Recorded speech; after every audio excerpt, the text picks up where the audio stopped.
Alrighty, thank you all for sharing your comments on the chat. We're definitely looking at it and we're super excited to have you all here with us this morning. My name is Gunjan Malakar. I am an academic advisor at the Drahmann Center at Santa Clara University. We're really excited to share this session with you. We're really happy that you are here. And I'm going to quickly invite my colleague Garrison over here too, who's going to be with us this morning. Garrison. Good morning, everyone. Great to see you all. Really interested to read all these chats. It looks like we're covering all spans of the country and hopefully even beyond that today. So welcome and look forward to talking to you all. Great, thank you so much, Garrison. So this morning we are going to talk a little bit about the Drahmann Academic Advising Center, some of the resources that we offer students for academic planning and tutoring and skills development. And of course, we'll talk a little bit more about the core curriculum as well. We are aiming for about 10 to 15 minutes where we'll share some information with you, but we definitely want to leave enough room for you folks to ask your questions or any concerns that you have. We have about 45 minutes with you all today. So definitely we are looking forward to hear from you. A few housekeeping items I just want to share with you all. And that's, we do have a Q&A feature at the bottom of your Zoom box. So if you have any questions, please feel free to use that Q&A box to share that with us. This way we're able to more easily monitor your questions and we want to make sure that we don't miss out on anything. But if you have any comments or anything else to share with us, please feel free to use the chat feature, which also shows up at the bottom of your Zoom box. So with that being said, I'll go ahead and get started. So at Santa Clara, our mission and our primary goal is to educate the whole person. And we hope to do that by educating citizens and leaders of competence, conscience, and compassion. And these students hopefully will go out into the world and build a more humane, just, and more sustainable world. Now, this mission is what really drives our core learning goals and outcomes for all of our undergraduate students. Now, we'd really like to encourage our students to think critically, creatively, and reflect on their learning. We'd like to encourage scientific inquiry, quantitative reasoning, engagement with diverse communities, written communication, which is, of course, a really important part about college, right? Information literacy, oral communication, cultivation of ethics, social justice, which has always been an important part. And of course, it's more pertinent now, right, with the world that we live in. And building a life of meaningful purpose. Now, these core learning goals and outcomes really build the scaffolding for our core curriculum, which is the set of requirements that all students are required to complete no matter what major they're in. And we have split them up into 3 sections. There are foundations, which again, they build upon your critical thinking and writing skills. And we have the explorations, which reflect the core learning goals that we just talked about. And then the integrations, which are really in essence of integrating your lived experience with the academic skills that you are gaining during the time that you are in college. Now, given this academic structure, we at the Drahmann Center have designed a really comprehensive model of advising, which I'd like to invite Garrison to talk a little bit about. So Garrison, if I can have you back in the room. I'm here. Yeah, thank you. Awesome. Thank you. Good morning and good afternoon and evening and wherever else you all are today. It's great to see you. I will say up front, I've had some, as everyone's used to in this day and age, some technical issues over the last morning. So if I do cut out, I apologize, but Gunjan's definitely here to help me jump back forward. So in terms of our advising model, which will be on the next slide here, we have a kind of, we're going to work with you throughout the process, but we're going to start with working with you during our new student orientation. So that's the first time that we're going to come in contact with you as new students. And our office facilitates all of the advising connected with that. So that typically takes place during the summer prior to enrollment. And then that's followed up during the fall and the winter quarters with our more standard advising. And so I think, are you all seeing the core slide right now? If we could click to the next one. There we go. Oh, maybe one. Yeah. Okay, sorry about that. So when we go into fall and winter quarter, that's when you're going to meet with your faculty and your department kind of on an as needed basis. And then in the spring quarter, our office and the university as a whole facilitate what we call mandatory advising. So that's the one time of year that every student, regardless of major, is going to meet with either their faculty or advisor. So it gives you a sense of that first year model, right? That you're going to be working with people all throughout the process. So as we move on.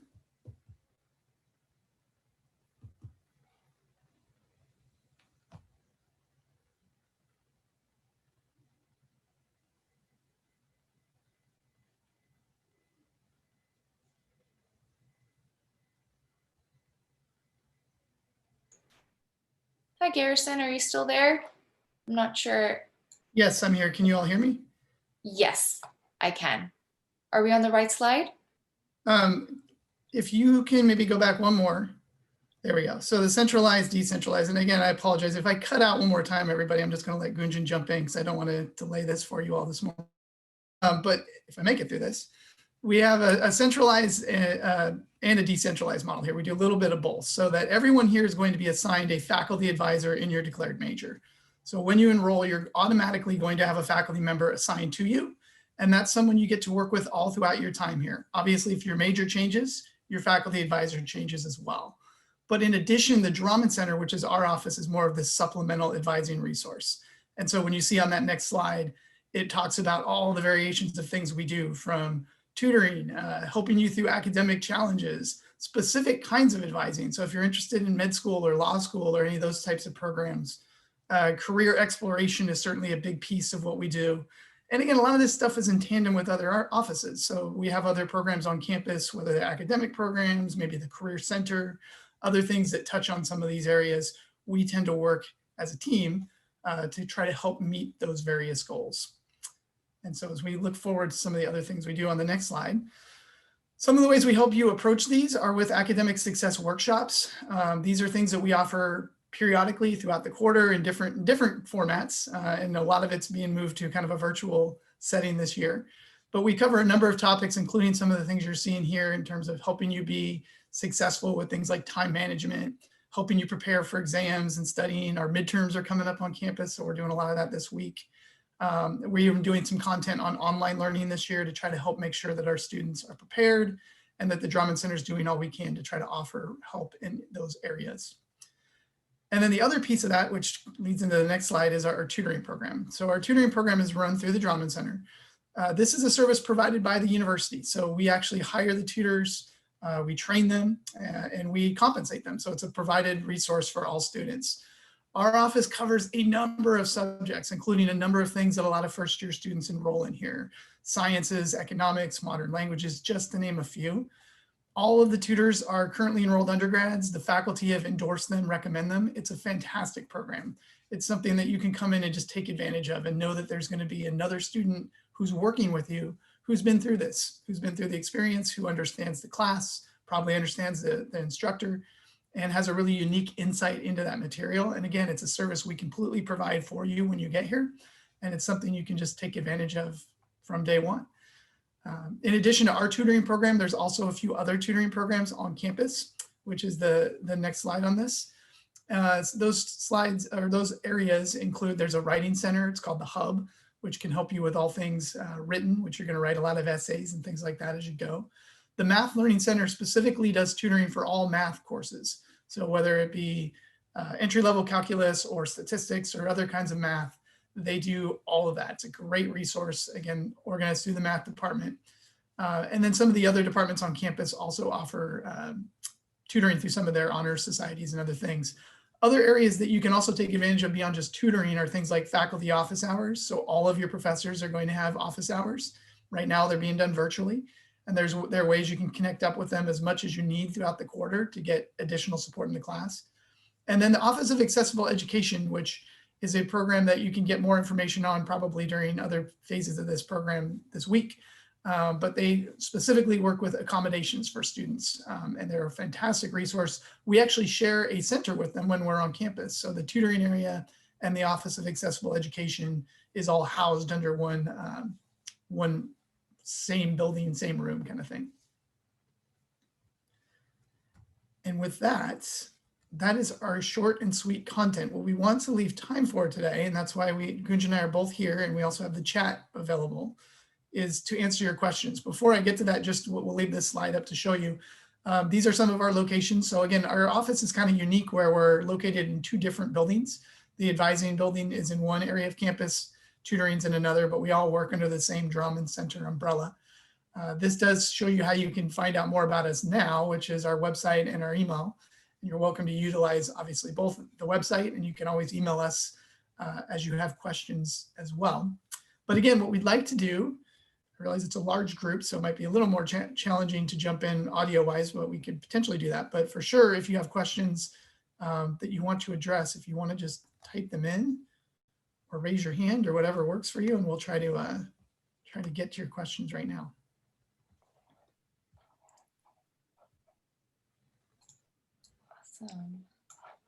Awesome. Let's see. So first question is just come in here. I don't know, Gunjan, do you want to take the first one here? Do you see that in the chat?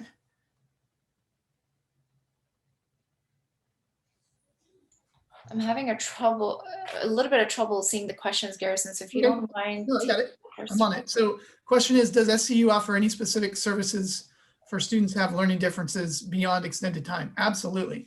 So that last slide that I was just talking about, the Office of Accessible Education, that is going to be your resource for sure for all things accommodation based. And again, those are all going to vary depending on your specific needs and your specific situation. What is always the starting point is that you're working with your doctor somewhere, wherever that is, and you're going to share that information with their office as soon as you enroll. And then they're going to determine what types of accommodations are either available and that you qualify for. And those certainly go beyond extended time. So they might be things like specific kind of needs that you have when you're taking exams, specific materials. You know, it could be things like note takers. It could be, sometimes it even involves earlier enrollment dates. So there's a number of things that come into play. They are a really good office. So I would certainly encourage you, even at this point in the process, if you're having questions about those things, to reach out to them now, just to start to get a sense of kind of what's available and what might apply to your specific situation. And then the next question's asking specifically, can we talk about pre-health? That's a really good timely question because we were just talking with our pre-health advisor before we came on here today. So the Drahmann Center coordinates both pre-health and pre-law advising.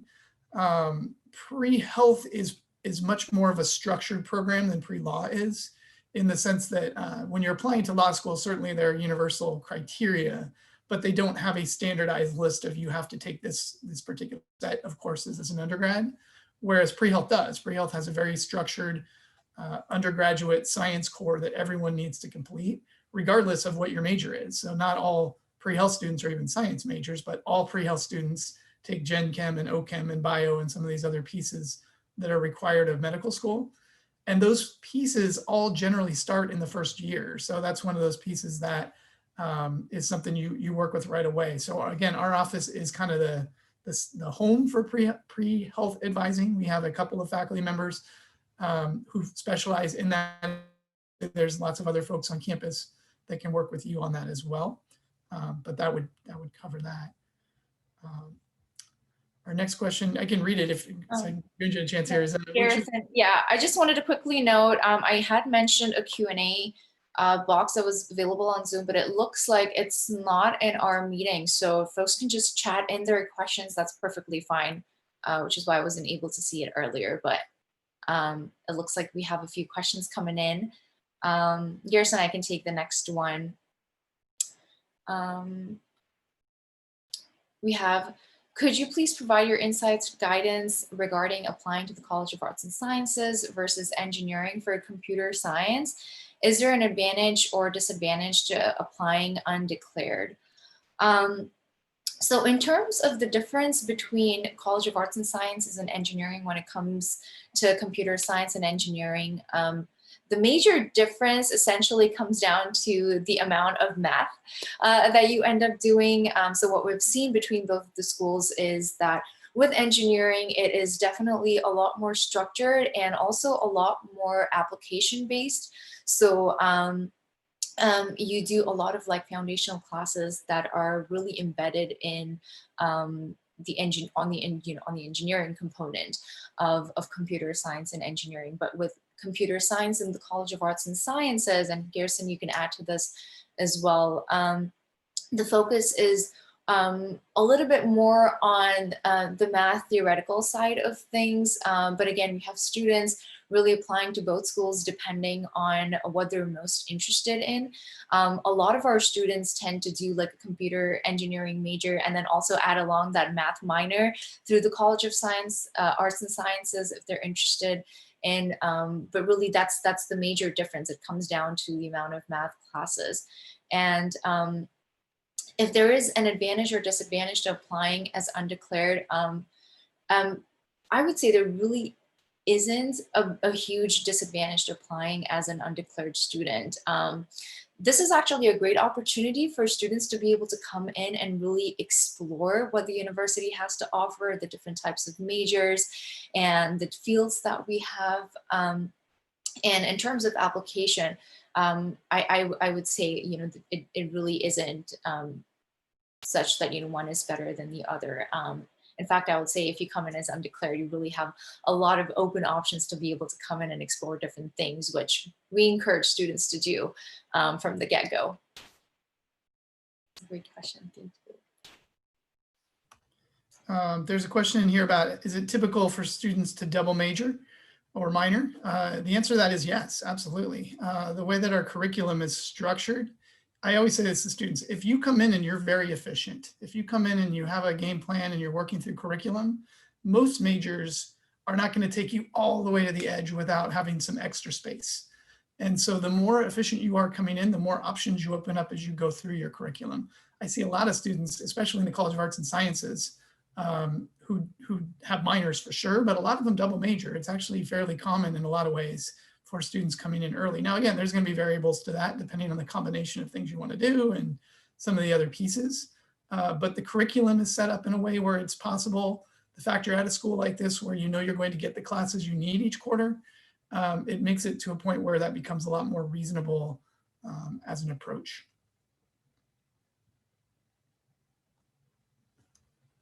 We have another question here about medical schools. So if I'm interested in medical school, what kind of calculus should I be taking?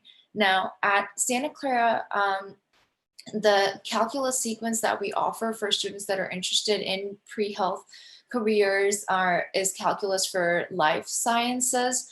And that's, math 35 and 36. So it does have a slight physics component to it. But again, it really, I think when you're coming in from high school, there really isn't a specific focus as such on which type of calculus you need to have. Our advisors in pre-health prefer that you take physics, but again, there really isn't a strong preference for that. It really doesn't matter which calculus credits you come in with, as long as you've taken some level of calculus, especially if you're hoping to come in and get those credits satisfied. Another question we have here is there a Veterans Resource Center at Santa Clara?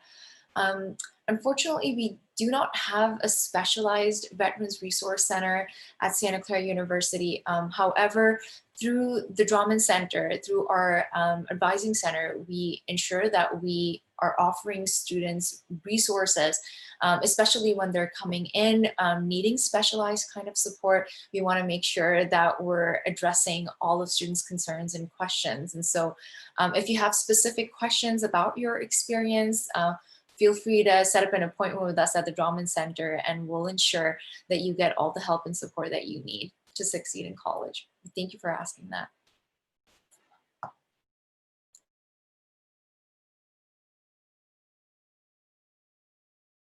Okay, so we have another question here. To double major, do we have to specify on our application if you want to double major as we go?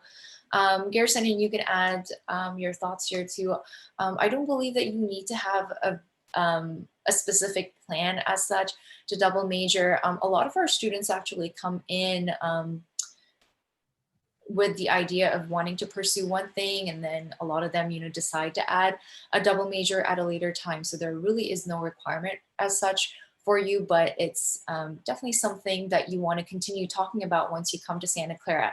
Meet with an advisor, definitely talk about your plans, because there are a lot of students that double major based on the different fields that they're interested in. And we have a lot of like combination majors that we offer students, and a lot of our students are very interested in doing that. So there really is no need for you to come in with an intent to double major.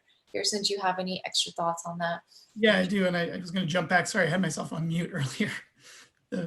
Just a little technical mistake on my end. Sorry about that. To the veterans question, I did want to say also, there are a couple of folks that are on campus connected to that. Specifically, if you're getting ready to enroll, there's a person in the registrar's office, Laura Moreno, who is the contact point for that program. And she'd be a really good person that you would want to contact even before enrollment to talk about some of those resources. And we do have a small office that coordinates some programming with veterans as well. So it's not as coordinated, but it definitely does exist. In terms of one of the other questions too that I want to jump to, somebody asked, do we do one-on-one programming for some of those pieces I was talking about, time management, study skills, all of that? We definitely do. That just kind of falls under the advising options. So again, when you meet with a Drahmann Center advisor, we can cover pretty much anything it is you want to discuss. Because our office also coordinates those workshops on time management and study skills, certainly we can work on that on an individual level as well. So if you're looking for support with that, absolutely, that's something we can cover. And then getting on to one of these additional questions, are we able to transfer credits from community colleges you took in high school? And are we able to transfer AP classes? Yes, to both of those. The only issue is once you enroll at SCU, then your transfer window becomes much more limited. But anything you do prior to enrollment is eligible to come in, provided that those credits meet requirements, that they come from an accredited university. And even though they might be, they might transfer, they might not meet any specific requirement here. They might just come in as what we call elective credit as well. So jumping on a few of those. Thank you so much, Garrison. Another question that we have coming in is, if you are accepted into the Levy School of Business, is it easy to get your first choice of classes as a first-year student? Now, with the Levy School of Business, we have a really specialized curriculum. So in the first year that you're here at Santa Clara, there are a few required classes that all students in the business school need to take. And so with that being said, yes, students are enrolled in those classes, and we make sure that students get enrolled in those classes at least within the first year, because those are the basic classes that you need to start getting your progression into the major. And from then on, it really just depends on the units that you have that you're bringing in, and of course with the availabilities. What we've seen over time is, as we have a lot of students interested in the business school, and it is a really, really popular school, as you all know. We are also working on expanding our offerings, and for the most part, students, yes, definitely get into the classes that they need. But if you're in the business school specifically, you will come in with a set of specific requirements that you need to fulfill, and so you will be enrolled into those classes. Also chatting about some of these so we can cover, I'm trying to make sure we get everything covered. So I did putting in answers to the study abroad application question, and putting in answers to when to declare your major question. There's a number of credits in here regarding like AP calculus and some of those things. All that information is also available in the bulletin. So there's a chart in there that you can access that shows you which credits come over for what with an AP or an IB exam. So you can get a sense of that even now by utilizing the Santa Clara Bulletin, which is on the website, and it's specifically under Chapter 8, which we are very familiar with in our office. It covers all the academic policies. And so if you go into there, get some of that content as well. There's a really good question here about what are the advantages of attending a private school like Santa Clara rather than a state school. I think, you know, there's advantages to all kinds of different situations, and we're not here to kind of speak to the other university as much as here. But I think one of the things you can take advantage of at a school like this is the connections you're able to make, right? That it's a small campus. You're able to connect with other students. You're able to connect with faculty. You're able to connect with staff in really meaningful ways, and in ways that really allow you to kind of build a community here. Some of the other just unique elements of Santa Clara specifically were some of the things we talked about up front, just kind of our commitment to our Jesuit values, to how that plays out in education. It plays out in a lot of different ways. There take that actually puts you out into the community, doing community-based learning, and other areas that you can take advantage of as well.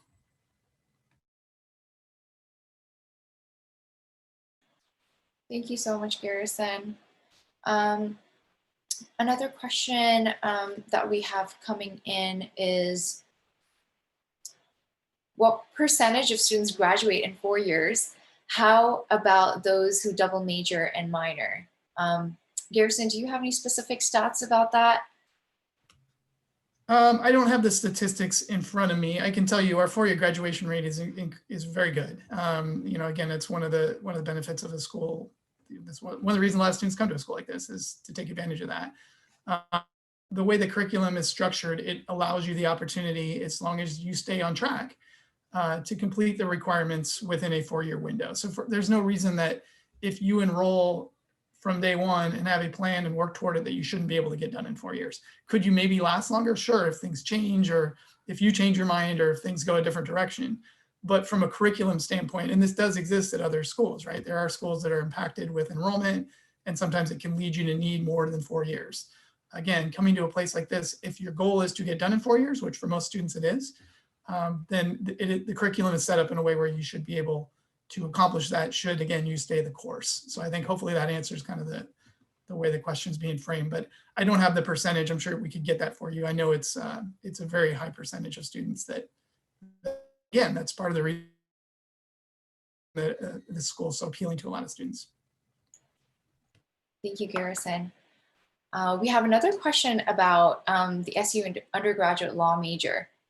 So at Santa Clara, we don't have a specific law major as such. You know, we of course have a pre-law track.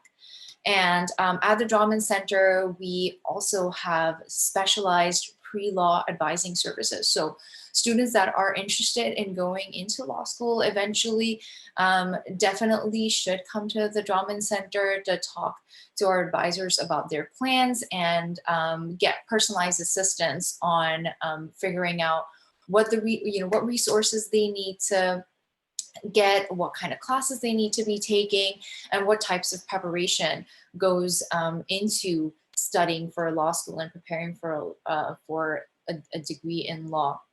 Now, I can share that some of the more popular majors that students at Santa Clara usually pick as pre-law undergraduate majors, they go for philosophy or political science. We have a lot of students also picking English or history. And now again, of course, that being said, essentially, there's a lot of different majors that you can pursue and, still decide to go into law school. However, these are some of the more popular majors that we usually see students being interested in. And as I mentioned, there is a lot of preparation, as you all know, that goes into preparing for law school and studying for law school. And so you want to ensure that you come into the Drahmann Center and talk to our advisors about how to get that planning started, because it's very much a process of from the get-go. You start in your first year and really plan everything step by step, and so that's that's really the entirety of. I hope that answered that question. Garrison, I don't know if you have any more things to add about the pre-law major. No, I think it's a great answer. Another question I saw in there that I wanted to transition over to, someone asked a good question about specifically to the Levy School of Business in terms of if you come in the first year, change your mind on majors, is that still possible? I would say that expands beyond the business school. In most of our programs, arts and science as well, you're working primarily on core requirements initially. And so there's lots of margin to move around if you do change your mind or if you want to look into other programs in that first year.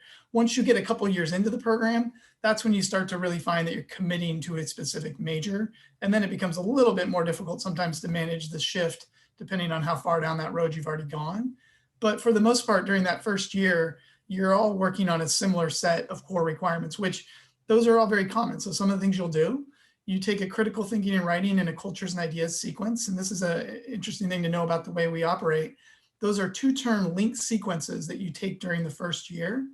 And the link means in critical thinking and writing, you're basically your English composition during your first quarter, typically. And then that course will continue. So you'll take it in the fall and then you'll take it in the winter. What's important to know, if you haven't already got this information, we are in a quarter system. We're not on a semester system. So we go 3 different 10-week terms during the year. And so the linked classes have been designed for a number of reasons, but one of which is to expand that first year experience a little bit. So you take this critical thinking and writing with a cohort of students in the fall, typically. It will end, you'll still get a grade, it will be over, but then you'll continue with that same class, the same students, the same instructor, expanding on the material the following quarter, and you'll have more of that experience, even though they're technically 2 different classes. So those are things that all first years, regardless of major, do during that first year. So that's part of that curriculum point that I'm talking about, that regardless of what major you're ultimately going to land on, everyone's working on some of those foundational elements during that first quarter together. And that's a really important piece of the curriculum to know, is that it is designed in a lot of different ways, but certainly one of which is to kind of build that community in the first year. And also part of the reason that those courses are spaced out the way they are is, again, to expand on that learning opportunity, so that even though that quarter is going fairly quickly at 10 weeks, it gives you that opportunity to continue that learning with the same group in a future quarter.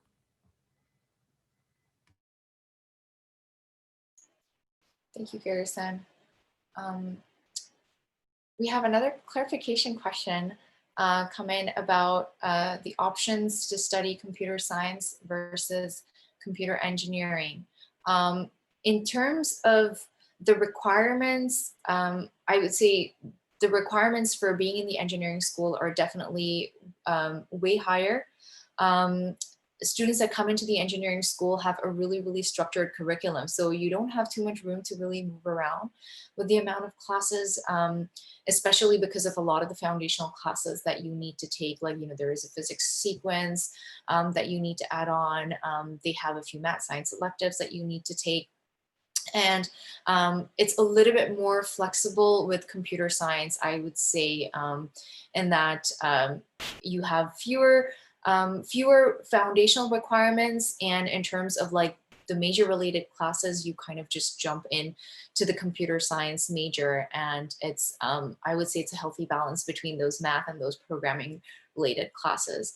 And again, if you have more follow-up questions about that, feel free to email one of us, and we'd be happy to talk to you more about that. In terms of coming in undeclared, I would suggest that if you're hoping to go get into the engineering school, I would say you should probably apply into the engineering school to come in, again, as an engineering major, because of the number of requirements. But I think that if you are still kind of flexible, not really sure, and if you end up going into computer science in the College of Arts and Sciences, definitely there's a little bit more wiggle room there.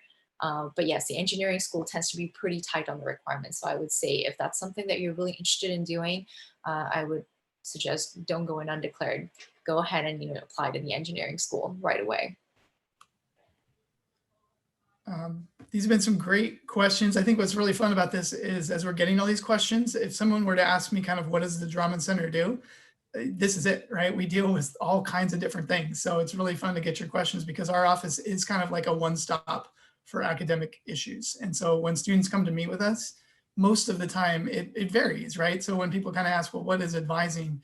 Advising is all these things that you're asking about, from how do I choose majors to how do I get connected on campus, to, how do I move around, to can I graduate on time? All these things are great questions, and they really get at the heart of what our office does. And when you're wondering, like, well, what's the difference between my Drahmann Center advisor and my faculty advisor, for example, this kind of gets at that, right? That your faculty advisor is here to be a resource in your major. They're here to help you plan out specific courses there. They're here to help you be a reference down the road as you apply for jobs and all those things. But then our office tends to be, I kind of call it day-to-day advising. And that's really kind of what we're talking about right now, is all those kind of day-to-day questions that will come up more and more as you go through this process. But I really appreciate this opportunity to answer some of them, which leads into the question of how do you find us with email? We can type it in here in the chat. It's really simple. It's drahmanncenter@scu.edu is our email. And that is the best way to reach us during these times. Our office is still operating as usual, other than we're doing it all virtually. So our advisors are still available, and our office is still here to answer questions. Typically, meeting with advisors is something you do post-admission. So that is not something you would typically do at this point in the process, but it is something that you would be able to look into after you're admitted. Thank you, Garrison. You cut out at the end there. Yeah, just a little bit, but no, you're back now. All I was saying was that the advising sessions will typically take place after starting at an orientation. That's when you would first start meeting with advisors. But in the meantime, if you have general questions, you can always email our office. If you're looking to do kind of more one-on-one advising, that's something we'll set up after you go through orientation. Thank you, Garrison. We have another question here about studying abroad. Can I still study abroad as a transfer student? Now, it's understandable that when you come in as a transfer student, you tend to be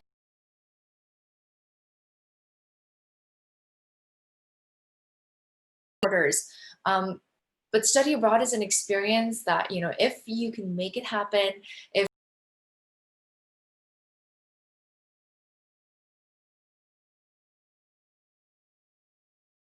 even if you're coming in as a transfer student, again, come back to the Drahmann Center and talk to us about the options. We have a really, really robust study abroad program, and we work really close with this with our global engagement office to ensure that students that are interested in studying abroad can take the classes that they really require, that can help them towards their academic skills, and then of course count towards graduation, which is a major component of the experience, right? So if you're coming in as a transfer student and you have questions about study abroad, don't hesitate to reach out to us and talk to us about how we can find you an opportunity, find you a destination that you can go study abroad at, and find those right classes that you can take abroad, and then of course transfer them over so that you can count them towards graduation without adding any extra time to your time here.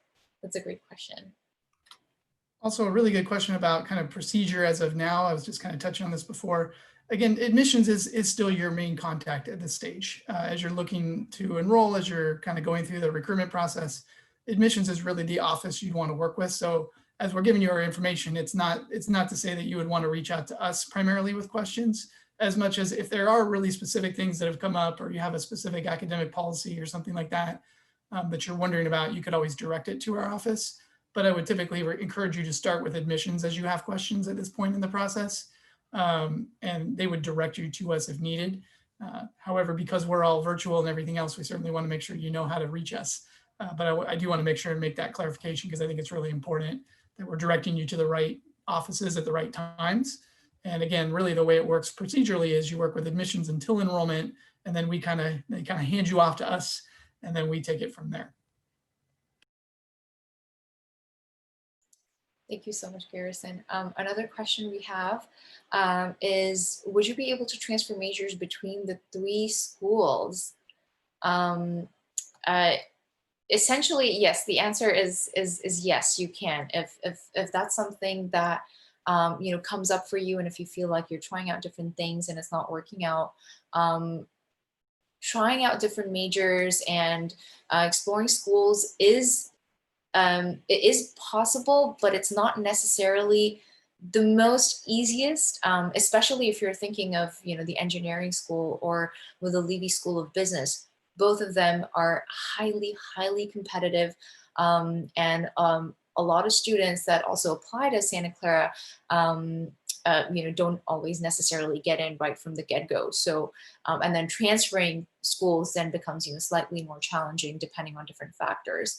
But again, if that's something that during your time here, you realize that this is something that's important to you and you want to transfer and apply, we do have an application process. And again, we offer specialized advising for that as well. And so um, that's not something that's impossible for you to do. It just has a few more extra steps. And again, as everything also requires a little bit of planning for you to do.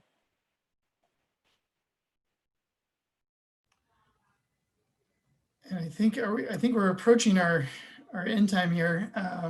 I want to make sure and leave enough time to just kind of wrap up. If you do have more questions beyond this, again, please continue to have these conversations, continue to work with the admissions office. If you have questions for us, always welcome to try to take them as we go.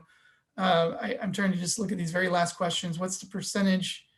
Oh, and that's a great question. I wish I had the number because there was just an article that came out on the staff and faculty listserv about Santa Clara was one of the highest in terms of recent graduates and salaries and things like that. And it was a really good article. I'm sure the admissions office can track it down for you, but it kind of pertains to your question about graduates and kind of what they do post grad. But again, I think that's also a question that's still an individual question at the end of the day. That there's the big numbers and the statistics, and that matters. But what also truly matters to you is your own experience and what that's going to look like and what your goals are and how Santa Clara can help you reach those goals. So. Great. Thank you so much, Garrison. And thank you all for being with us here today. We are so grateful that you all are here and considering Santa Clara University. As Garrison mentioned, please don't hesitate to contact us if you have any additional questions or follow-up that come up. Your primary contact would be admissions, but we did share our Drahmann Center email with you all as well in case you have any specific questions about advising and curriculum. It was lovely to have you all here. Happy Monday and have a great rest of the week. Bye, everyone. Take care, everyone. Thank you so much.